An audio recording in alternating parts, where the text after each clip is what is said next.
I'm Rachel from Parenting Central, and this is the Joolz Geo3. It is a full-size, absolute beast of a single pram, and yet when it converts to a double, it turns into what is really a pretty compact double pram. So in this video, I'm going to be just reviewing the Geo3 as a mono because it really does seem to go through a bit of an identity change when you add on that second seat. So check out the rest of this series though. I will be unpacking absolutely everything about this shape-shifting stroller, but let's get started with the mono. So this is what you're going to be getting out of the box when you first purchase your Joolz Geo3 as a mono. You will get one bassinet base, one seat base, one hood, and one bumper bar. So you have everything that you need for one baby from birth all the way through to toddlerhood and beyond. So it has a lovely full-sized cot, and ventilation really is the key focus with this cot. So you do have ventilation through the canopy here, so you get lots of nice airflow through the hood here, but then also the side wall of the bassinet does zip open and pull down to reveal even more mesh. It also does have ventilation through the underside of the base, making it a fantastic bassinet for summer babies and also just the Australian climate. And it also has an extendable canopy to keep your baby even more protected from the elements. It does have a couple of little pockets here on the bassinet foot cover as well, which I think is really cute.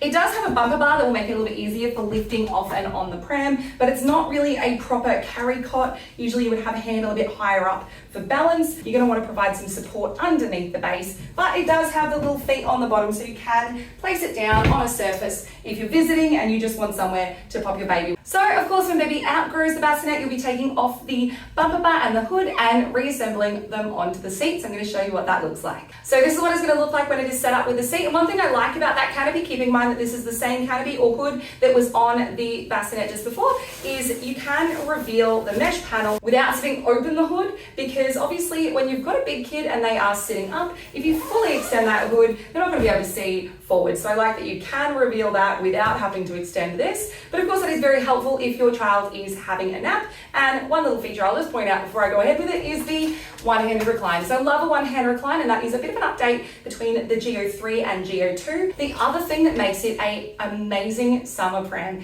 is the way that they have made the liner in the seat removable to reveal this huge mesh panel in the back of the seat. The fact that the removable liner is included means it fits perfectly and it doesn't shift around, and you can take it off if ever you need to clean it without having to clean the entire seat fabric. So moving on to the seat itself. So it comes with the bumper bar that does match the adjustable telescopic handlebar, and I like that it is a swiveling belly bar. So I really like that it can just kind of chill out there when you're not using it if Bubba's going in and out of the pram. I also really love the 5-point harness that buckles up independently. It's a really great feature that I'm seeing on more and more prams, and it just makes it a bit easier to get your little one in and out of the pram, particularly if they are a squirmy toddler.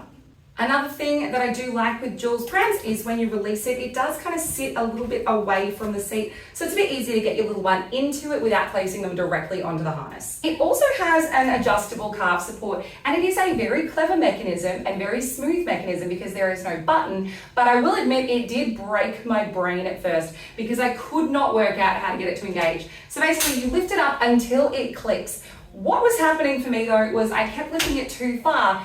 When you lift up, it will release. So engage, release. But if you lift it too far, nothing you do will get that to lock in. So just keep that in mind. Lovely feature. Maybe it was just me.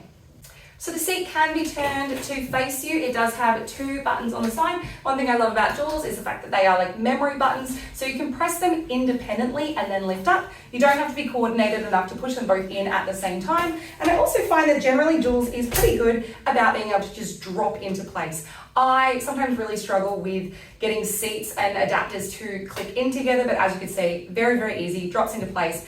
Very, very suitable to people who are a little bit uncoordinated like me.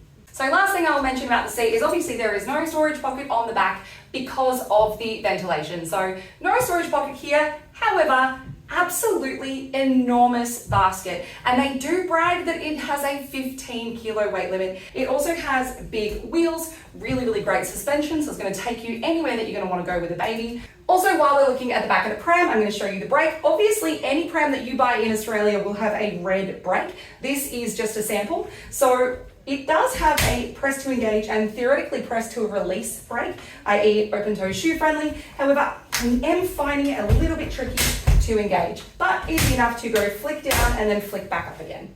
Good size handlebar as well, so it goes all the way down to accommodate a very petite parent and then all the way back to accommodate a very tall parent. So now for the fold, there are two little buttons on the underside of the handlebar. You're going to press those buttons so you can pull up on those levers and then just drop the whole thing down to the ground. Pop your canopy in, obviously, to make it a little bit more compact. There is an automatic latch on the side of the frame, so it should stay together all in one when you pick it up. It is a heavy pram because it does have, of course, the big basket, big wheels, big suspension, big seat, big features. It is going to be a bit heavy to lift. That's why you may want to lift it in two pieces just to make it a bit easier to get this in and out of the boot, but it may not be suitable to everyone's ability.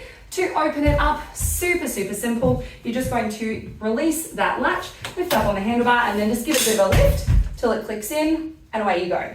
So I hope I've covered everything that you want to know about the Joolz Geo3 as a single, but as I said, I will pop a link to a full series about this pram because there is so much to go through. I'll be comparing it to the Joolz Geo and Geo2, talking about how it is different to the previous models. I'll also show you all of the double configurations, go through what it is you need to buy, as well as show you that fold again in a lot more detail and go through all of those steps so you can confidently fold your pram. So let me know if you have any questions about the Joolz Geo3 or if there are any other prams that you would like to see me review, just let me know.